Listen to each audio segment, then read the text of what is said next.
PDCA e sua aplicação, cujos responsáveis por esse ciclo de palestras sou eu, o professor João Otávio, a professora Bruna, a professora Carolina e a professora Elisa Miralles. É importante destacar com vocês que a dinâmica de funcionamento das transmissões via o Google Meet é diferente da vinculada diretamente pelo canal do DAD no YouTube.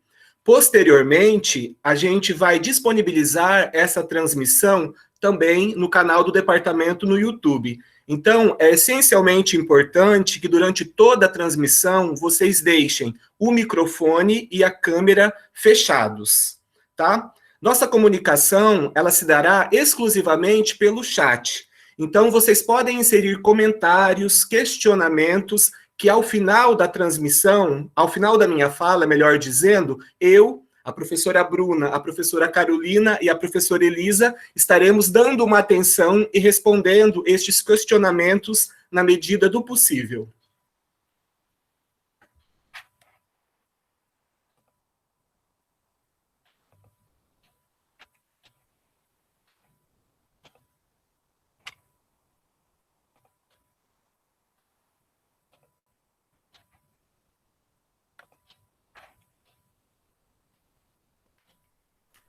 Então, como mencionado anteriormente, o nosso ciclo de palestras, que acontecerá hoje e nas próximas 3 sextas-feiras, é denominado de a metodologia PDCA e sua aplicação. É importante destacarmos os objetivos que a gente tem com a disponibilização desse ciclo de palestras. O primeiro deles é descrever as funções do administrador. Quando eu, a professora Carol, a professora Bruna e a professora Elisa sentamos para decidir o que proporíamos a vocês e escolhemos a metodologia PDCA para ser o foco das nossas palestras, a gente tinha o intuito de focar, no primeiro instante, acadêmicos do primeiro e do segundo ano. Então, nesse momento, a gente vai disponibilizar também algumas informações acerca do que é uma organização, do que é administração e, consequentemente, as principais funções do administrador. E destacando também que o principal objetivo desse ciclo de palestras é fornecer conhecimentos básicos sobre a metodologia PDCA, uma ferramenta de gestão criada para promover a melhoria contínua, seja de processos, seja de produtos, seja de serviços que dinamizam a vida organizacional. Como dito anteriormente, né, somos 4 professores responsáveis por esse ciclo de palestra e o cronograma dele ficou estipulado da seguinte forma.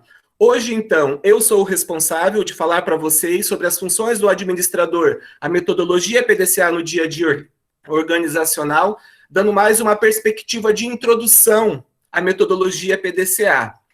Posteriormente, a professora Elisa Miralles, ela vai falar do planejamento e da execução da metodologia PDCA. Depois, a professora Carolina vai falar do controle e da ação na metodologia PDCA. E, por fim, e não menos importante, a professora Bruna vai estar demonstrando para a gente a aplicação em casos reais da metodologia PDCA. E eu coloquei aqui para vocês terem uma ideia, né, nessa primeira parte introdutória que eu fiquei responsável, as funções do administrador e a metodologia PDCA no dia a dia organizacional. Então, no primeiro momento, a gente vai definir conceitos importantes, necessários, né, para o administrador, o conceito de administração, papéis do administrador, possibilidades profissionais para o administrador, uma vez formado, e, consequentemente, posteriormente, a gente entra especificamente no ciclo PDCA, falando aí com vocês sobre a busca de melhoria, as abordagens de melhoramento, o ciclo de melhoramento e o ciclo PDCA propriamente dito. Então, olha que interessante, para acadêmicos, para participantes dessa transmissão que já estudaram isso anteriormente, é um bom momento para a gente estar relembrando. E para aqueles que vão estudar, irem entrando em contato, né, com a definição desses termos: administração, organização e administradores. Então, As organizações, a organização é o objeto de estudo, o objeto de trabalho da administração. As organizações são grupos estruturados de pessoas que se juntam para alcançar objetivos em comum. Por sua vez, quando a gente fala da administração, a administração ela pode ser entendida como um processo de coordenação dos trabalhos dos membros da organização e de alocação dos recursos organizacionais para alcançar os objetivos estabelecidos de maneira eficiente e de maneira eficaz. Então, olha que interessante, quando a gente fala da administração, a gente pensa em coordenar o trabalho das pessoas que compõem a organização, alocar os recursos da melhor forma possível para atingir o objetivo que a organização tem estipulado, sempre de maneira eficiente e de maneira eficaz. Dentro desse contexto, se torna essencialmente importante disponibilizarmos, o que é, qual a função do administrador. Os administradores ou gestores são membros que têm como função tomar as principais decisões para guiar as organizações de forma a alcançar o seu propósito. Então, o administrador ele vai trabalhar no sentido de gestionar as pessoas que trabalham na organização, a tomada de decisão em relação a essas pessoas e os demais recursos, para que a organização atinja o seu objetivo. É importante mencionar também nesse momento que quando a gente fala de organização, que é o campo de trabalho do administrador, a gente tem uma gama muito grande de organizações. A gente pode considerar em relação ao tamanho, micro, pequenas e médias organizações, além de grandes organizações. A gente pode pensar em organizações exclusivamente industriais, fábricas, organizações que prestam serviço, organizações do terceiro setor, e por que não também pensar em organizações públicas, organizações vinculadas e ligadas ao governo. Todos esses tipos de organização necessitam de administração e serem gerenciadas, gestionadas por administradores. Outra coisa importante da gente destacar são os níveis organizacionais que compõem a organização. Então, a gente faz uma analogia com uma pirâmide e a gente tem no topo o nível estratégico, a gente tem no nível intermediário o nível tático e a gente tem como base da organização, como base dessa pirâmide, o nível operacional. Quando a gente pensa no nível estratégico, como o próprio nome já sugere, a gente pensa no estabelecimento de estratégias da organização.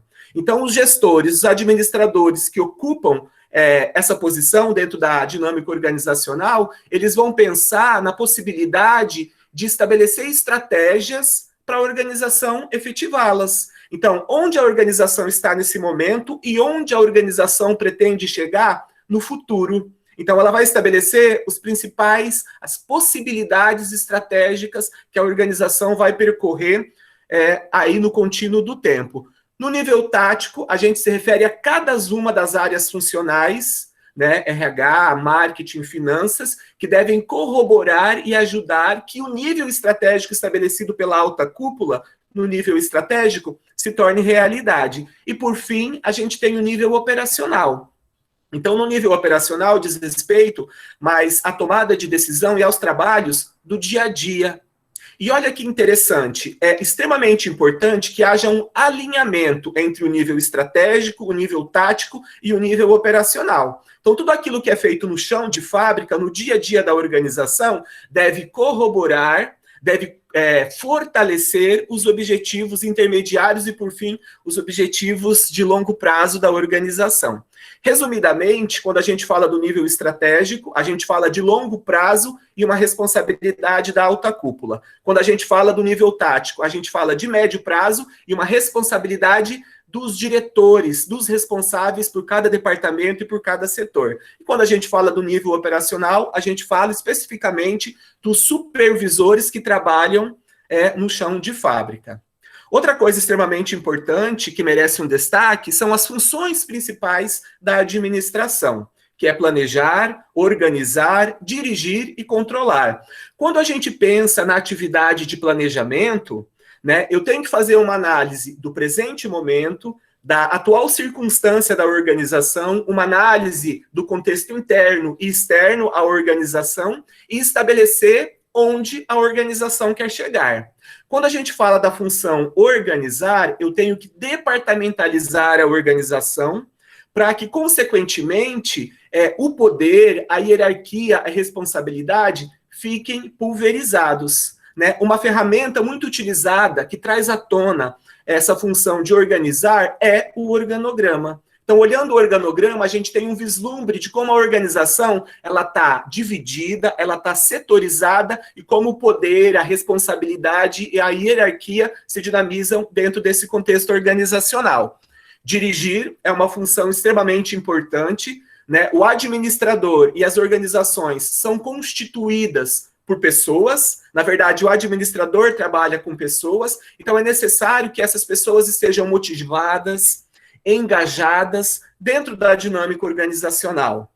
E, por fim, controlar. A atividade de controle é essencialmente importante, porque aquilo que foi planejado, aquilo que foi organizado, aquilo que foi dirigido, tem que ser checado para verificar se os resultados esperados, se aquilo que foi estabelecido no nível estratégico da organização está se efetivando, se tornando realidade ou não. Importante também, nesse momento, contextualizar com vocês as principais áreas funcionais da organização, né, que é produção e operações, marketing, finanças e recursos humanos. Quando a gente fala da função produção e operações, de uma maneira bastante simples, a gente fala do processo de transformação de entradas em saídas. E olha que interessante, a função produção, ela está presente em todas as organizações. O senso comum pode entender que a função produção está presente apenas em fábricas, em indústrias, quando na verdade não. A gente tem que pensar nas principais entradas, sejam recursos humanos, recursos materiais, recursos financeiros, e como eu vou utilizar esses recursos para obter melhores resultados, né? Buscando uma melhor produtividade, otimizando os recursos que eu tenho disponível. Quando a gente fala de marketing, né, o marketing ele se preocupa principalmente com o relacionamento da organização com o seu público-alvo. Então, qual é a melhor maneira de estabelecer a divulgação do produto, do serviço disponibilizado pela organização? De que forma eu vou promover esse produto para que o meu público-alvo, clientes, consumidores, saibam que esse produto existe, saibam que esse produto tem um diferencial quando comparado aos demais que estão disponibilizando esse produto, esse serviço no mercado. Finanças é uma área funcional também extremamente importante. Vamos pensar rapidamente em duas situações. No momento em que a organização precisa de recurso financeiro para funcionar, então ela tem que saber, ela tem que estudar, vamos dizer assim, criteriosamente, quais as melhores possibilidades de financiamento para a sua atividade. E pensando no contraponto, quando essa organização gera um lucro, como que a organização vai utilizar esse excedente? Ela vai reinvestir no próprio negócio? Ela vai fazer determinadas aplicações? Ela vai investir num outro setor que pode trazer um resultado mais satisfatório para a organização? E, por fim, como principal ou uma das principais áreas funcionais, a gente tem os recursos humanos, né? As organizações são compostas por pessoas. Então, eu tenho que pensar em como eu vou motivar, deixar essas pessoas aptas a serem produtivas, a serem colaborativas, a corroborarem e ajudarem a organização a atingir seus objetivos. Rapidamente, quando a gente pensa no papel das pessoas dentro da dinâmica organizacional, a gente faz, dentro de um contínuo do tempo, a gente pode pensar o seguinte: antigamente, lá no início do século passado, na época de Taylor, de Ford, as pessoas eram vistas como apêndices da máquina. Então, ela executava uma função altamente repetitiva e, consequentemente, era essa a importância das pessoas naquele contexto. Com o passar do tempo, as pessoas passam a ser tratadas como recursos. Então, as pessoas passam a ter a mesma importância, ou até uma importância maior que o recurso financeiro, que os recursos materiais. Mas, atualmente, as pessoas são consideradas parceiras da organização. Né? Muitos acreditam que o capital intelectual, que o capital que provém das pessoas que trabalham na organização é uma das principais fontes de vantagem competitiva para a organização, para o negócio. Porque as pessoas são portadoras de ideias, as pessoas podem transformar a realidade organizacional onde trabalham e, consequentemente, pode levar a organização a auferir ou a conquistar um sucesso maior dentro daquilo que foi planejado, dentro daquilo que foi pensado em se atingir. Agora, falando especificamente dos papéis do administrador, a gente pode diferenciá-los em 3 papéis: papéis interpessoais, papéis informacionais e papéis decisórios. É importante destacar para vocês que, ao mesmo tempo, o administrador, o gestor, ele vai executar esses papéis simultaneamente, né? Quem dera, em cada momento específico, o gestor ou o administrador tomasse ou se preocupasse com cada um desses papéis. Ao contrário, simultaneamente, ele tem que responder de maneira satisfatória, sempre buscando a eficiência e eficácia dos resultados para os resultados da organização. Então, quando a gente fala de papéis interpessoais, eles se referem às relações dos administradores com outras pessoas, sejam elas membros da organização ou indivíduos externos a ela. Como eu acredito que tenha ficado claro, é essencialmente importante o papel do administrador em relação ao trato, em relação à preocupação com a motivação, a integração dos funcionários, dos colaboradores que trabalham na organização.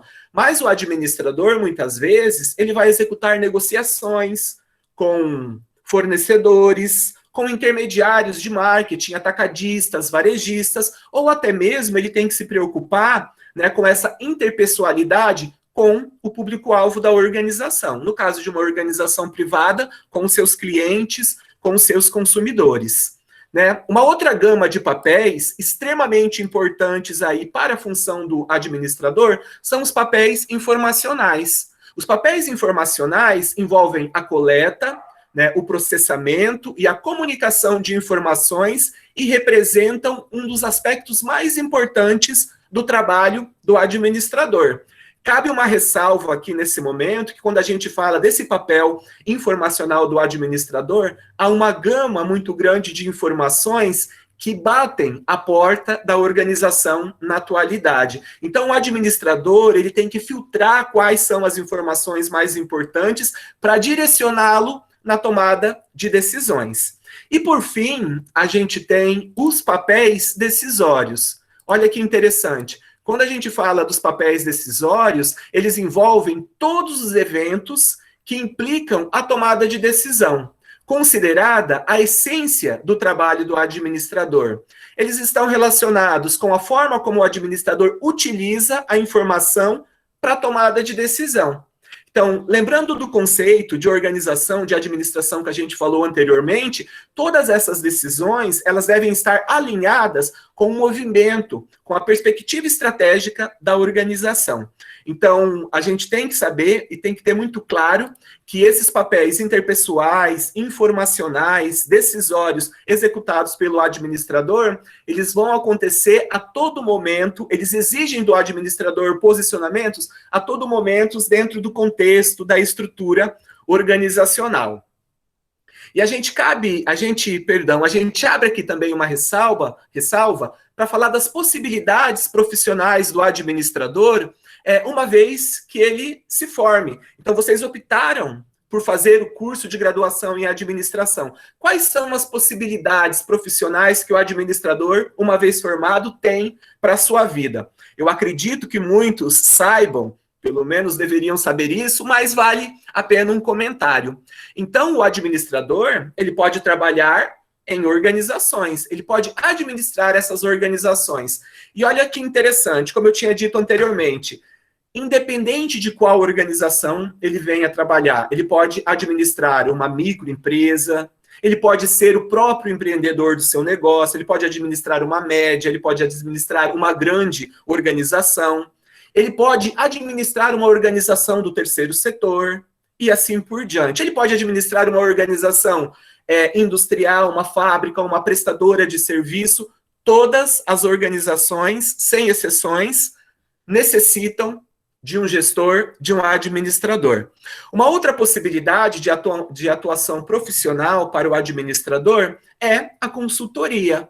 Então, cabe aqui rapidamente uma analogia com o médico. Quando a gente tem algum problema de saúde, a gente procura o médico.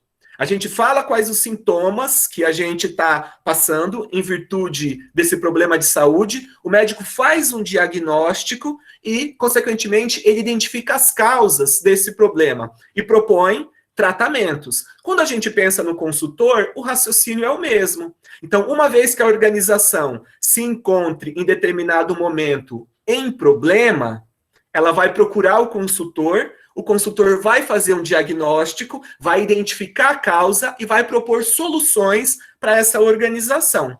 É importante ressaltar nesse momento também que o consultor ele pode ser de uma área específica. Então, no decorrer do curso, vocês sentem atratividade e gostam mais de algumas disciplinas quando comparada a outras. Então, o consultor ele pode se especializar em determinada disciplina. Então, eu posso ser um consultor de recursos humanos, um consultor de marketing, um consultor de produção, um consultor de finanças, um consultor de tecnologia, todas aquelas áreas funcionais que denominam, que dinamizam uma organização.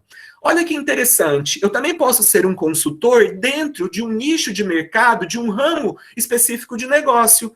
Então, eu gosto muito do setor têxtil, do setor de confecções. Então, eu posso me aprimorar, eu posso virar um especialista dentro do setor têxtil.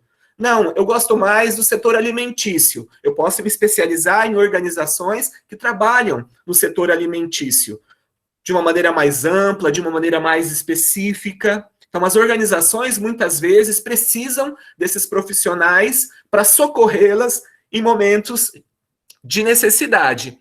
E, por fim, porém não menos importante, a gente tem a possibilidade de carreira acadêmica, né, para vocês trabalharem futuramente como professores e como pesquisadores. Então, é interessante para quem se vê atuando como professor, atuando como pesquisador posteriormente, façam algum projeto de iniciação científica. Então, a gente tem na nossa universidade duas modalidades de iniciação científica, o PIC e o PIBIC. Então, são possibilidades, né, do acadêmico entrar em contato com a pesquisa e, consequentemente, verificar se é isso mesmo que ele deseja, que ele quer efetivar, uma vez depois de formado. Seguindo a carreira acadêmica, com certeza, você fará uma pós, né, ou uma pós-graduação, fará um mestrado, fará o doutorado para se aperfeiçoar e, consequentemente, atuar como professor, como pesquisador,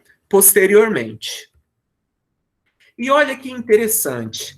Então, uma vez que a gente contextualizou, para muitos, eu acredito, relembrou o que é uma organização, o que é a administração, qual é o trabalho do administrador, quais são essas possibilidades profissionais que existem para o administrador, a busca pela melhoria, ela tem se apresentado para as organizações como uma necessidade muito presente, muito forte na atualidade. Por quê? Por que é necessário melhorar tudo aquilo que a organização está fazendo em determinado momento? Então, quando a gente pensa na melhoria, é importante pensar em três possibilidades. Melhoria do produto, que a organização disponibiliza no mercado, melhoria dos serviços, que a organização disponibiliza no mercado, e também melhoria dos processos que a organização executa, ou seja, das atividades que a organização executa.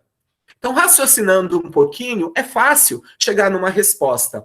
A organização deve buscar melhorias porque o ambiente é altamente turbulento, competitivo, dinâmico. Então, pensar em como ter um resultado melhor é uma preocupação constante dentro da organização. Outra coisa importante é que tudo pode ser melhorado. Então, a gente pode pensar da seguinte forma: mas, professor, a minha empresa está na crista da onda. O nosso produto ele é muito superior quando comparado aos produtos dos concorrentes. Ou o diferencial que a minha organização possui é muito superior quando comparado às demais organizações.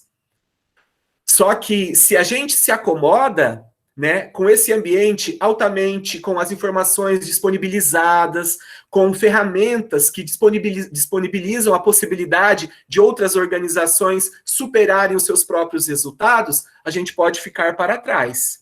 Então, constantemente, a organização deve buscar melhorar. Quando a gente fala de melhoria, para ficar um pouquinho mais claro, a organização está em determinado patamar. Então, ela quer ter um up para atingir um patamar melhor, uma situação melhor, independente se seja na produção e na disponibilização do produto, na prestação do serviço, ou até mesmo pensando na execução de ambas as possibilidades.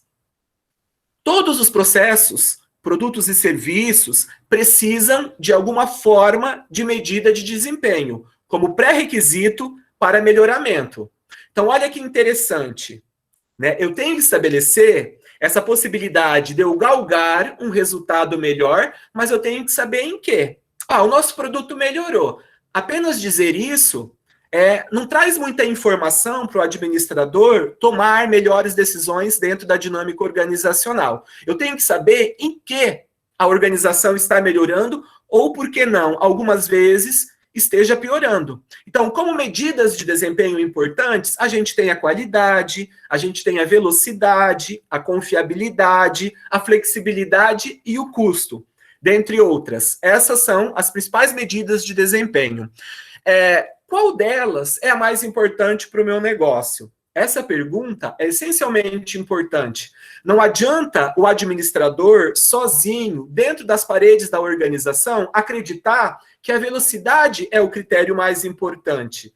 Quem determina o critério ou os critérios mais importantes a serem buscados ou para serem focos da melhoria é o público-alvo da organização.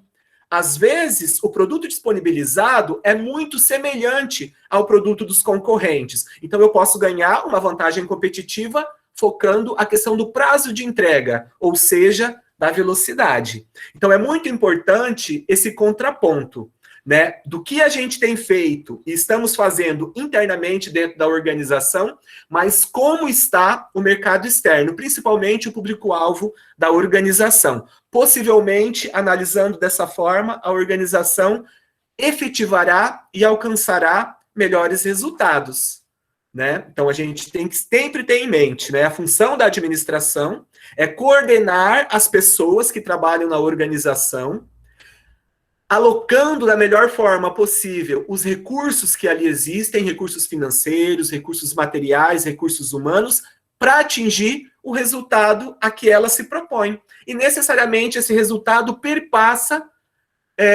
pela satisfação desse público-alvo, pela satisfação da demanda que a organização atende. Então, olha que interessante, né? Esse primeiro ponto aqui é essencialmente importante. Há uma necessidade e preferências de consumidores e há também um desempenho e atividade dos concorrentes. Então, olha que interessante. Se a melhoria ela deve ser dinamizada, ela deve ser incentivada a todo momento dentro da organização, eu tenho que melhorar buscando atender às necessidades e preferência do meu público-alvo, como eu disse anteriormente, e também pensar no desempenho e atividades dos concorrentes, né? O que vai impulsionar, o que vai determinar a necessidade ou não de estabelecer melhorias nesse quesito ou naquele quesito? A percepção que o meu público-alvo tem a respeito do meu produto, do meu serviço, mas também o desempenho que os meus concorrentes disponibilizam em relação àquele produto e àquele serviço no mercado. Dentro desse contexto, a gente tem dois conceitos que são essencialmente importantes, né? Que é o conceito de eficiência e o conceito de eficácia. Acredito que vocês já tenham, né, escutado a diferença de eficiência e eficácia, mas todas as vezes que eu coloco essa questão numa avaliação, as respostas não são tão satisfatórias assim. Então, vale a pena um comentário para relembrar, né, e para a gente aprender um pouquinho sobre essa diferenciação que, na verdade, acaba se complementando esses conceitos. Quando eu falo de eficiência, eu falo de meios. Quando eu falo de eficácia, eu falo de fins. Quando eu falo de eficiência, eu falo muito da perspectiva interna da organização. Eu falo da utilização dos recursos, recursos humanos, recursos materiais e recursos financeiros. E como eu tenho utilizado esses recursos. Então, para galgar melhorias em termos de eficiência, eu tenho que melhorar a minha produtividade. Olha que interessante. Então, eu tenho que produzir mais com a mesma quantidade de recursos ou com uma quantidade de recursos inferior. Quando eu falo de eficácia, eu falo dos fins, do resultado. Qual é o principal objetivo das organizações? Atingir determinado resultado. Necessariamente, para que a organização atinja esse resultado, a satisfação do cliente, o atendimento das necessidades do cliente é essencialmente importante. Então, há diversas possibilidades para a gente fazer a diferenciação do conceito de eficiência e do conceito de eficácia. Uma que eu considero essencialmente importante é que a eficiência se dinamiza principalmente dentro das paredes da organização e a eficácia, ela começa como preocupação interna dentro das paredes da organização, mas ela se efetiva atendendo, satisfazendo necessidades do público-alvo da organização. Um outro conceito extremamente importante nessa busca de melhoria, para ganhar uma posição de destaque, para galgar um posicionamento mais satisfatório, mais competitivo no mercado, está muito relacionado à utilização do benchmarking. Olha que interessante, o benchmarking é uma ferramenta de gestão que tem um baixo custo até para as organizações e, se bem utilizado, pode trazer um diferencial. Especificamente quando a gente fala de melhoria, pode ajudar a organização a galgar melhorias. O benchmarking, ele se resume, de uma forma bastante sintética, com as ações de comparar e, posteriormente, agir. Então, o benchmarking, ele só se efetiva quando a organização compara o seu produto, o seu serviço, os seus processos, com produtos, serviços e processos melhores que os seus. Essa comparação, ela vai trabalhar como uma mola propulsora dentro da dinâmica organizacional e vai levar a organização a buscar mudanças. Consequentemente, ela age modificando e buscando melhorias. Né? Se a gente faz uma simples comparação, não caracteriza o benchmarking. É uma pesquisa de setor, uma pesquisa de mercado, ou até mesmo uma pesquisa interna dentro da dinâmica organizacional. E para terminar a questão do benchmarking, quando a gente fala do benchmarking, a gente pensa especificamente naquele denominado de concorrencial. Então, eu só vou praticar benchmarking quando eu comparo produtos, serviços e processos da minha organização com a do concorrente. Não necessariamente. O benchmarking externo é esse benchmarking concorrencial, né, o mais difundido, aquele que vem à nossa cabeça imediatamente quando a gente fala desse conceito, mas eu também posso fazer a comparação, por exemplo, com organizações de outros setores, que não disputam pelo mesmo público-alvo, pelo mesmo cliente, pelo mesmo consumidor, mas que ao desempenhar as suas funções, ao disponibilizar seu produto, seus serviços, tem atividades que são análogas, que são aplicáveis também ao meu negócio. E o benchmarking também pode ser interno. Eu posso comparar um determinado setor, um determinado departamento, com outro setor, outro departamento da mesma organização. Por exemplo, por que no departamento de marketing as pessoas elas são colaborativas, elas são motivadas, ao passo que no departamento de finanças as coisas não são bem assim? É possível que o gestor de marketing tenha um bom trabalho de relacionamento com as pessoas e assim por diante. Por que não o gestor de finanças verificar o que o gestor de marketing tem feito? Compara, verifica o que é aplicável. É muito importante a questão da analogia. O que tem analogia naquele processo, naquele produto, naquele serviço que está sendo analisado e, consequentemente, isso impulsiona mudanças que visualizam melhorias. Então, quando a gente fala da metodologia PDCA, né, a busca de melhoria é essencialmente importante. Então, por isso que a gente está fazendo essa contextualização da importância da melhoria dentro do contexto, dentro da dinâmica organizacional. E olha que interessante também.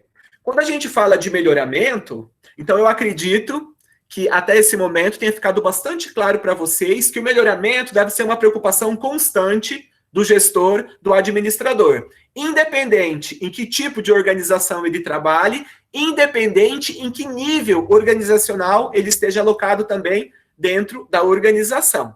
Quando a gente fala de abordagens de melhoramento, a gente tem duas possibilidades, que é o melhoramento revolucionário e o melhoramento contínuo. Então, é importante que a gente entenda a diferença entre essas duas possibilidades de melhoramento.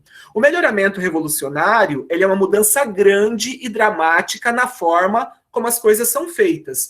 Então, é uma mudança contundente, onde eu deixo muitas práticas, onde eu deixo como as coisas estavam sendo feitas, para fazê-las de uma forma nova, totalmente diferente. Então, eu troco um equipamento que vinha sendo utilizado por muito tempo dentro da organização. Isso pode ser caracterizado como uma mudança, como um melhoramento revolucionário. Eu modifico de uma maneira bastante contundente o layout da organização, porque aquele layout ele estava defasado, gerando atraso, gerando problemas. Consequentemente, eu executo uma mudança mais dramática.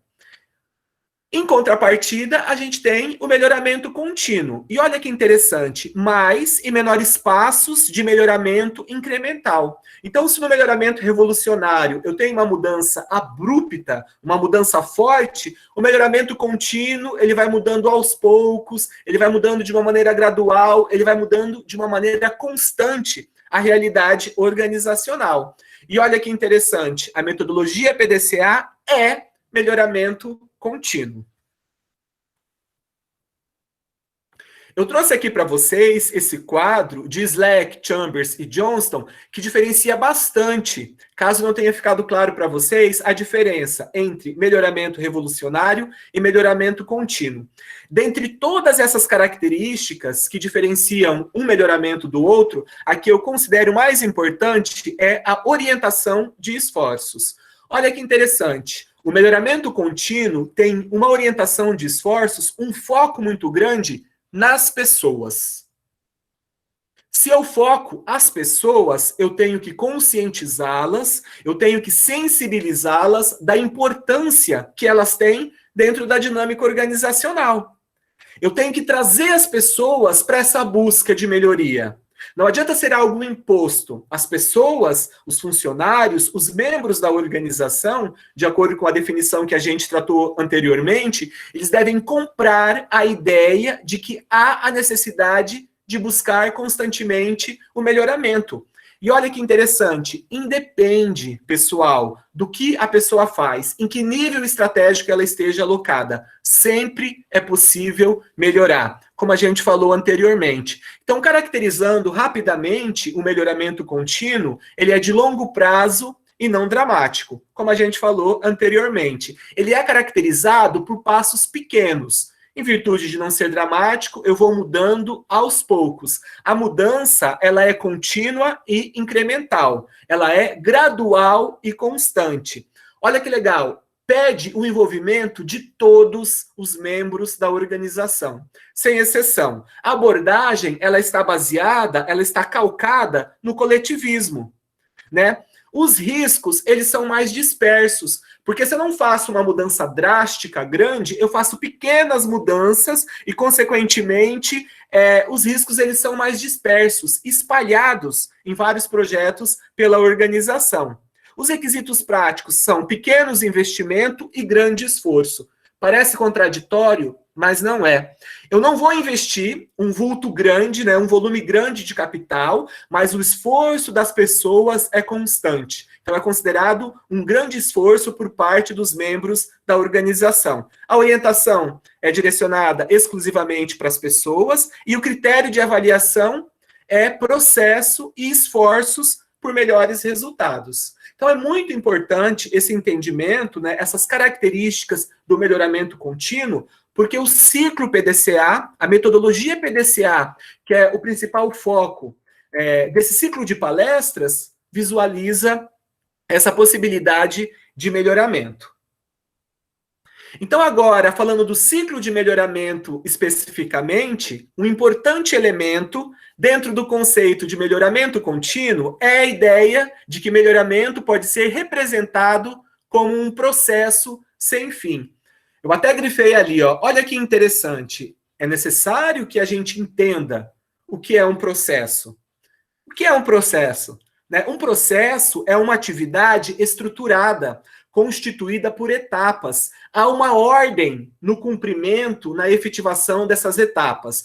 Todas as etapas e esse sequenciamento, essa ordem no cumprimento das etapas, favorecem e facilitam um resultado para o processo. Então, é extremamente importante pensar nas partes que compõem o processo. Então, é importante pensar nessa perspectiva quando eu penso no melhoramento. Outra característica importante, além de pensá-la de uma forma processual, é que a natureza do melhoramento é cíclica.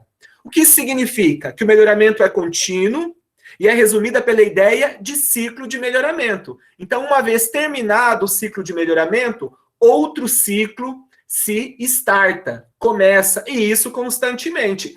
Por que essa perspectiva cíclica é essencialmente importante no contexto atual em que as organizações estão inseridas? Porque o mercado é altamente turbulento, mutável, inconstante. Isso pressiona constantemente a organização a buscar melhorias.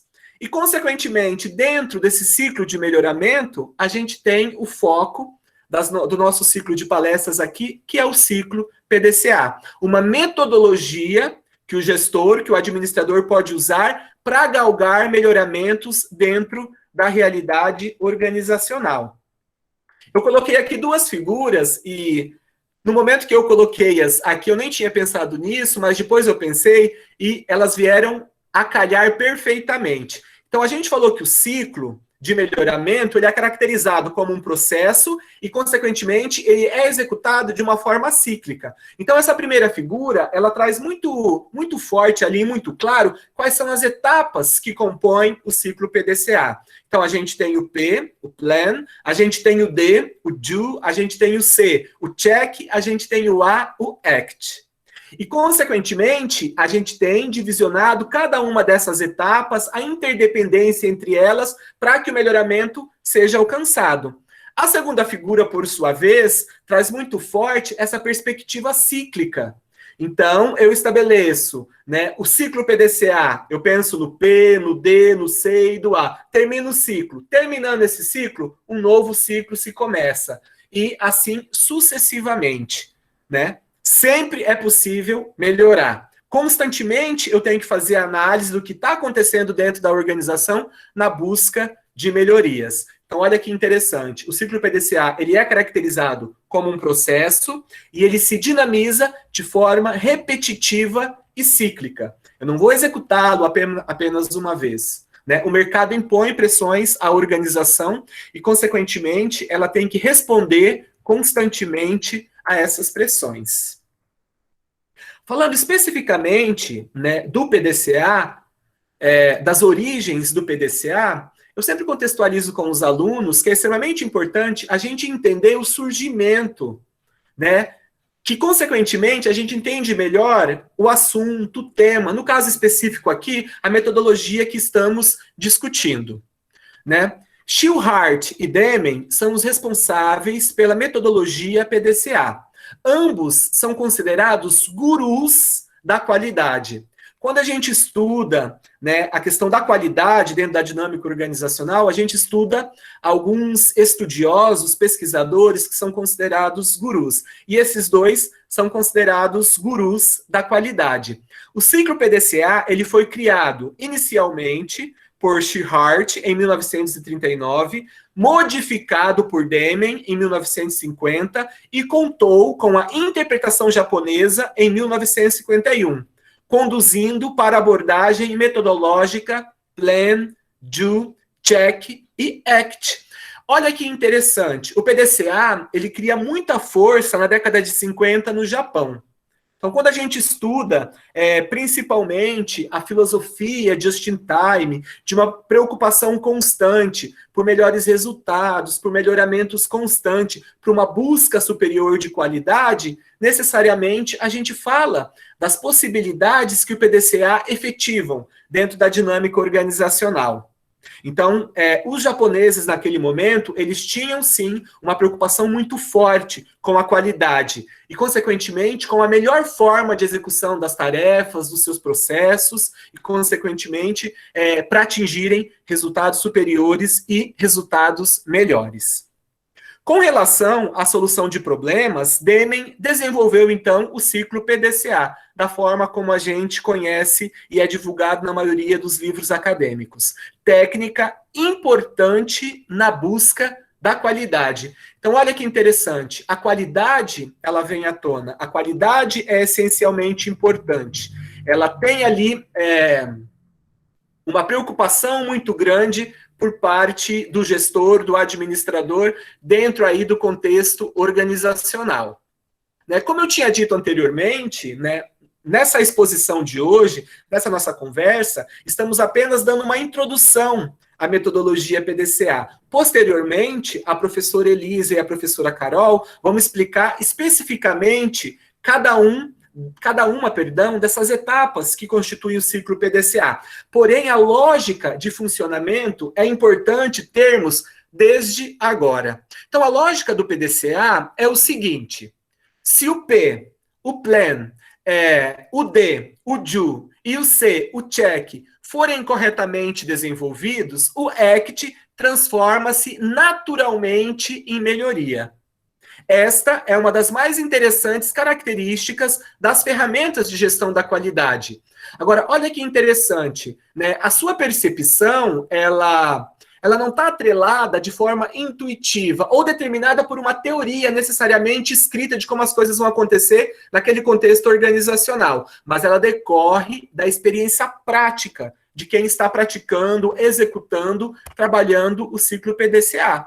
Então, é extremamente importante o conhecimento que o responsável pela utilização da metodologia PDCA tenha em relação ao produto, ao serviço ou ao processo que está sendo objeto aí, foco na análise do ciclo PDCA. Importante também, eu até deixei destacado aqui para vocês, em sua essência, o ciclo PDCA é um processo que visa a melhoria. Então, eu acredito que até esse momento isso tenha ficado claro para vocês. Seu uso mais comum refere-se a um ambiente inline, principalmente a processos produtivos, o que não exclui sua utilização em outros contextos. Então, principalmente em virtude da sua origem, da utilização pelos japoneses, dentro de organizações do setor automobilístico, especificamente no setor industrial, muitas organizações ainda utilizam a metodologia PDCA voltadas especificamente para o setor produtivo. Mas nada impede que outras possibilidades de utilização surjam. Por exemplo, determinada organização ela está enfrentando problemas em relação ao atendimento que presta ao seu público-alvo. É absolutamente possível utilizar a metodologia PDCA para melhorar a questão do atendimento. Então, a gente sai necessariamente de processos inline e também pode estabelecer essa metodologia para buscar melhoria, para sair de uma situação e dar um up em termos de produto, serviço e processo em qualquer área da organização, em qualquer produto, serviço ou atividade desenvolvida pela organização. E olha que interessante, O PDCA, então, ele visa a melhoria da qualidade. E é extremamente importante termos o entendimento do que é a qualidade. Será que o que é qualidade hoje, ou o entendimento por parte da administração da organização, é o mesmo do que era qualidade anteriormente? Não. A definição do conceito de qualidade, ela vem modificando-se com o passar do tempo. Ela teve uma modificação considerável. Quando a gente pensa no início do século passado, principalmente lá na época de Taylor, de Ford, a qualidade era a ausência de defeitos. Então, quando que o produto disponibilizado ele tinha qualidade? Quando ele não apresentava defeitos. E se a gente faz um gap, a gente dá um salto para a atualidade. O que é qualidade na atualidade? Não adianta o item, o produto ou o serviço apenas não apresentar defeito. A qualidade, ela é auferida, como a gente falou anteriormente, pelo público-alvo, pelo cliente, pelo consumidor da organização. Então, o produto tem qualidade na atualidade quando ele satisfaz as necessidades desse público-alvo, quando ele gera satisfação. E olha que interessante também, existem algumas ferramentas que podem ser utilizadas dentro da metodologia PDCA e que favorecem a organização galgar melhorias. Mais uma vez, a gente não vai ficar especificando essas ferramentas, porque no momento que a professora Elise e a professora Carol estiverem falando das etapas da metodologia PDCA, muito que possivelmente elas vão falar de tais ferramentas. Apenas a título de conhecimento, a gente tem o diagrama de causa e efeito, né, também conhecido como diagrama de Ishikawa, a gente tem o gráfico de Pareto, a gente tem o fluxograma, a gente tem o 5W2H, a gente tem a análise por quê. Todas essas ferramentas são necessárias e úteis na busca de galgar melhorias nos produtos, nos serviços, nos processos. E eu vou fazer um comentário aqui, especificamente a respeito do fluxograma. Vocês podem pensar assim, mas o fluxograma, ele pode ajudar na busca de qualidade? Sem sombra de dúvidas. O que é o fluxograma? O fluxograma é uma representação gráfica de como a atividade, de como o processo é desempenhado dentro da dinâmica organizacional. Para mim desenhar um fluxograma, vamos dizer assim, robusto, um fluxograma bacana, assertivo, completo, se vocês preferirem, eu tenho que conhecer de maneira pormenorizada, nas minúcias, aquilo que eu estou descrevendo. Não tem como eu melhorar uma realidade se eu não tenho informações detalhadas, específicas daquela realidade. E olha que interessante, o simples fato de você analisar etapa por etapa o que está acontecendo e desenhar o fluxograma mune o administrador, o gestor de subsídios para tomar decisões mais pertinentes, melhores na busca de melhorias. E olha que interessante, né? O ciclo PDCA, ele foi popularizado na década de 50 por engenheiros japoneses que utilizaram esse método nos controles de qualidade e produção. E por fim, na medida em que o ciclo se repete, o processo vai sendo confirmado ou ajustado, gerando melhorias e aprendizado. Olha que interessante. Se o mercado impõe à organização pressão, no sentido dela se adequar, dela se moldar para galgar melhorias, a organização também aprende. Constantemente eu tenho que fazer análise. E só um parênteses aqui, não é apenas análise do que está acontecendo no contexto externo à organização, no ambiente externo. Eu tenho que fazer análises criteriosas e frequentes também no contexto interno à organização.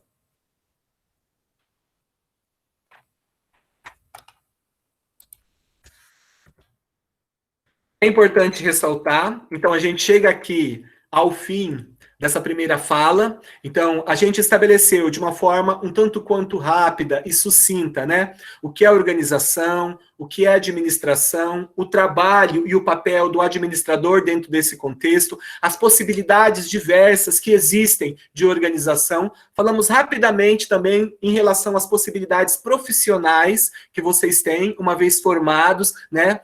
É isso que é extremamente importante para vocês. Depois falamos especificamente da questão do melhoramento, da metodologia PDCA e da sua utilização dentro da dinâmica organizacional, né? Uma metodologia que pode sim ajudar, auxiliar o gestor ou administrador a galgar melhores resultados dentro das organizações. Relembrando, no dia 26, na próxima sexta-feira, sempre no mesmo horário, das 8 às 9 horas, a professora Elisa Miralles vai contextualizar com vocês a questão do planejamento e da execução dentro da metodologia PDCA. Obrigado a todos pela atenção. Era isso que eu tinha para disponibilizar para vocês. Então, agora, através do chat, eu, a professora Bruna, a professora Carolina e a professora Elisa, vamos tentar dirimir, tentar atender esses comentários e essas dúvidas que vocês postaram lá. João, a gente já tem duas perguntas. Vou te fazer, então, a primeira, tá bom? Que aí você... Tudo bem. É do Robson de Paula. Ele fez a seguinte pergunta: como um bom administrador deve agir para conseguir a confiança para os demais setores seguirem o plano traçado? Que vai na linha lá quando você estava falando dos papéis do administrador, né? Isso. Ok. Excelente pergunta. Olha que interessante. É importante que todas as áreas funcionais da organização, elas tenham uma comunicação aberta e sincera.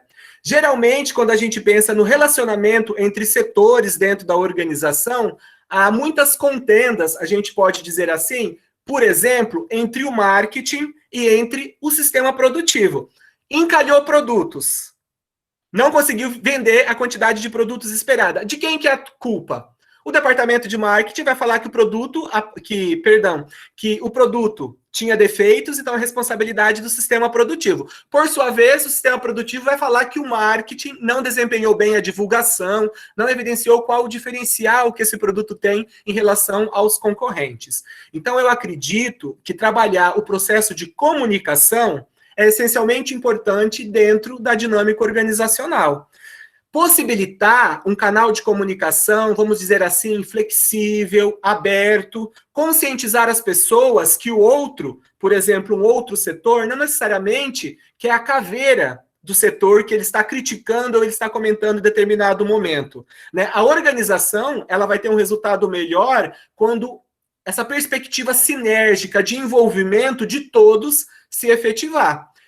Depende muito também da cultura praticada pela organização. Então, a organização privilegia a troca de informação, uma conversa mais aberta, ou a organização é muito fechada. Então, o exemplo e a maneira que os principais líderes, que a alta cúpula, dinamizam as suas ações, tem sim um impacto bastante grande e considerável nos demais setores. Agora, o que é importante ressaltar? Não tem uma fórmula mágica. Depende muito do contexto, da realidade interna da organização. Mas eu acredito, né, com a experiência que a gente tem, que estabelecer um canal de comunicação aberto e sem receios é extremamente importante para que essa sinergia se efetive dentro do contexto da organização.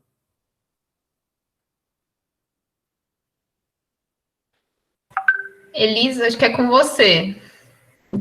Sim, meu microfone estava desligado aqui. João, muito legal sua resposta. E aí, a gente tem uma outra pergunta aqui agora, a última pergunta, tá? Da Mayara Miranda. Ela perguntou o seguinte: professor, você já vivenciou alguma mudança drástica em uma organização? Se sim, quais foram os impactos para produto, processo e pessoas? Daí acho que também, se não vivenciou, dá para dar algum exemplo, né? Exato, mas olha que interessante, eu já vivenciei, na minha época de estágio, mas já vivenciei. Então, quando eu estava ao final da graduação em administração, eu fiz estágio numa indústria gráfica. E a organização, essa indústria gráfica em questão, ela tinha, assim, uma clientela bastante, vamos dizer assim, satisfeita, que recorria sempre aos seus produtos, porém, o maquinário que ela utilizava era um maquinário um tanto quanto defasado.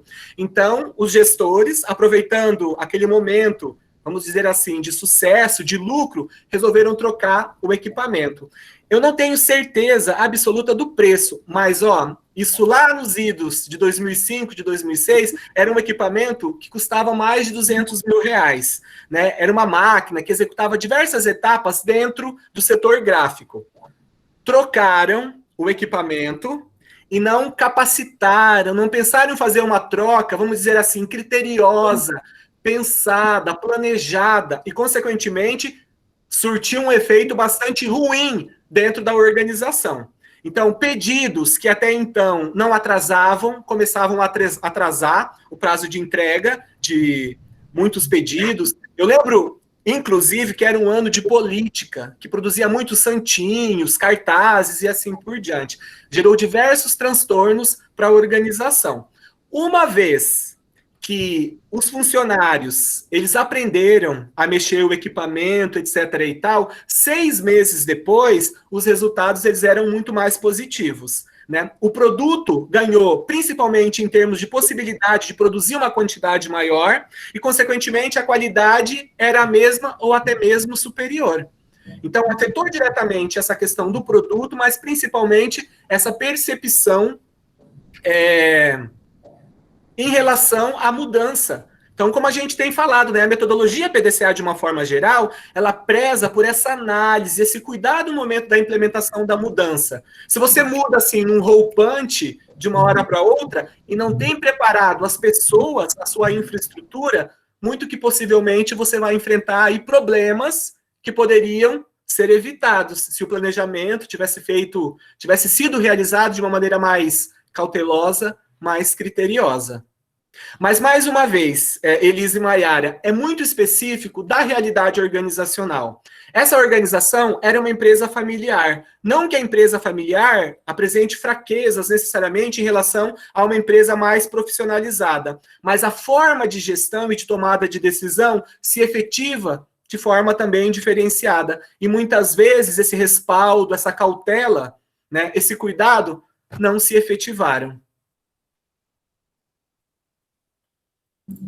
Muito bom, João. Mostra também a importância do treinamento, né, da preparação para a mudança. Gente, alguém tem mais alguma pergunta?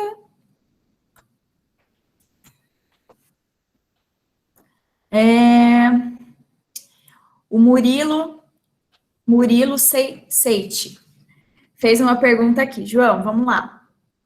Ele falou assim: oi, prof. Quais características que os administradores brasileiros têm que os outros países não têm? Olha, essa pergunta é muito capciosa. Olha, quando a gente pensa na questão cultural, né, porque aquilo que a gente repercute dentro da organização diz muito respeito à perspectiva cultural. Então, muitas vezes, esse jeitinho brasileiro de proteger um colaborador que em determinado momento não esteja surtindo resultado ou entregando resultado muito satisfatório, pode colocar aí a gestão da organização em determinado risco.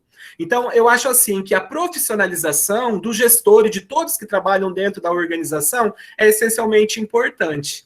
Então, para a gestão, para a organização, isso é uma visão minha, né? Não estou dizendo que isso é o correto, que isso é a única possibilidade de resposta. Esse jeitinho de adequar, de deixar para depois como as coisas serão resolvidas, pode sim gerar transtornos dentro da organização. Então, muitas vezes, aquele líder, né, aquele administrador que toma decisões que é mais, vamos dizer assim, metódico, é considerado muitas vezes chato. Mas só ele sabe a responsabilidade que ele tem sobre os seus ombros. Então, eu acredito que essa possibilidade cultural do povo brasileiro, de uma forma geral, de dar um jeitinho, de deixar para depois, de socorrer aqui para depois socorrer lá, é um problema que as organizações brasileiras podem estar enfrentando. Mas eu queria só falar o lado positivo, né? Que às vezes a gente percebe é que a gente tem muita capacidade de se adaptar a coisas novas, né? A gente tem uma flexibilidade muito maior que em outras culturas. Então, o brasileiro, ele consegue vislumbrar mais facilmente outras opções, outras formas de fazer daquele jeito, porque a gente vive num contexto, né, de país que nos impõe quase que isso, né? Que também, enfim, é um lado positivo, né? Perfeito, Bruna. Concordo plenamente. Né? Essa maleabilidade também de se adaptar, de buscar medidas alternativas para solucionar o problema e não para jogar debaixo do tapete para depois tentar resolvê-lo, é um ponto muito forte do gestor, do administrador, do brasileiro como um todo. Exatamente. E também tem a questão da coletividade, né, que entra no papel interpessoal do administrador, né? Não sei se vocês já tiveram contato com pessoas que trabalharam fora do país. Eu já tive bastante contato, inclusive a minha irmã trabalhou um tempo passado, retrasado, e ela falou, Elisa, é maravilhoso, a gente aprende muito, mas não é a mesma coisa. Você sai de lá, vai cada um para um lado, então aqui no Brasil a gente tem essa questão, né, da amizade, da coletividade. Esse vínculo, né? Exatamente, do vínculo, né? E vamos ver. Tem mais uma pergunta, e aí a gente pode encerrar para não ficar muito cansativo também. E aí, se tiver outras perguntas, a gente pode separar um tempinho a mais para responder na semana que vem. Elisa, antes de você fazer, vamos então pedir, porque vai ser a última pergunta, a gente já está às 21h10, né, quase. Pessoal, coloquem o nome de vocês no chat, que a gente vai fazer também por este meio controle para efeito de certificado, tá? Mas agora, então, a Elisa faz a pergunta, o João responde. Boa noite, já deixa eu... Deixa eu selecionar a pergunta aqui, porque o pessoal está mandando aqui agora. Tá. O Júnior mandou, tá? Okay. O PDCA... não, ele não mandou a pergunta, não. Ele só fez um comentário. O PDCA é sempre aplicado amplamente dentro das organizações, ou pode ser aplicado a algum setor ou projeto específico? É uma pergunta assim. Tá? Que eu não Olha... Com certeza, ele pode ser aplicado em projetos específicos, né? Eu não tenho nenhum dado científico a respeito disso, mas acredito que na maioria das vezes ele vem sendo utilizado especificamente inline pelo setor produtivo. Então, desde a sua origem, da sua utilização pelos japoneses dentro do setor produtivo de indústrias automobilísticas, né? Essa herança acaba sendo implementada na atualidade. Mas, mais uma vez, né? Uma vez que a gente tem esse conhecimento, a gente pode passar a utilizá-lo em qualquer setor da organização que necessite de busca ou de efetivação de melhorias. Uhum. Legal. E aí, Júnior, também a gente, quando vocês começarem a ler ou a estudar um pouco mais, né, até nas próximas aulas, sobre o ciclo PDCA, vocês vão ver que a gente também fala que o ciclo PDCA, ele não é só uma metodologia, mas é um modelo mental. Então, a gente aplica o PDCA quando a gente a gente quer emagrecer, a gente está num projeto de vida, a gente está fazendo um bolo, né? Vou fazer um bolo hoje, tenho lá, né, os meus ingredientes para fazer, tenho a receita na minha mão, e o bolo não sai do jeito que eu quero. Né, o que eu vou fazer? Vou fazer um novo planejamento, vou fazer uma execução, vou controlar de alguma outra forma, até o meu bolo ficar do jeito que eu quero fazer. Então, a gente vai falar, né, um pouco mais para frente de ciclo PDCA, mas não necessariamente a gente está aplicando ele só na organização, a gente pode aplicar ele só na organização, ou só em algum departamento, né, em processo, mas no nosso dia a dia também. Tá bom? E tem uma coisa, Elisa... E quando o João estava falando, eu fiquei pensando bastante que da interdependência que a gente tem, né, entre os departamentos, entre as áreas, etc. A gente não consegue fazer o ciclo PDCA funcionar se a gente não tem o envolvimento das pessoas. Exato. E é uma coisa que eu sempre falo nas minhas aulas, a gente tem que conseguir trabalhar com as pessoas, né? Porque se você não consegue esse envolvimento, o resultado que a gente espera, a gente não vai alcançar. Uhum. Exato. Então, envolve liderança, envolve comunicação, envolve satisfação dos funcionários, envolve questão de motivação, e tudo isso num conjunto para a gente conseguir alcançar esses resultados, né? Isso mesmo. Muito bom. Exato. Então, pessoal, eu gostaria imensamente de agradecer, né, a participação, a presença de vocês. E, mais uma vez, a gente lembra, né, que o ciclo de palestra que a gente está propondo é constituído por 4 etapas. Então, para o melhor aprendizado, para o melhor aproveitamento, é de extrema importância que nas próximas 3 sextas-feiras vocês estejam aqui com a gente participando. Aí. Obrigada, gente, pela participação de vocês. E a gente espera vocês sexta que vem, tá bom? Obrigada, gente. Obrigada, gente. Boa noite. Boa noite a todos. Obrigado.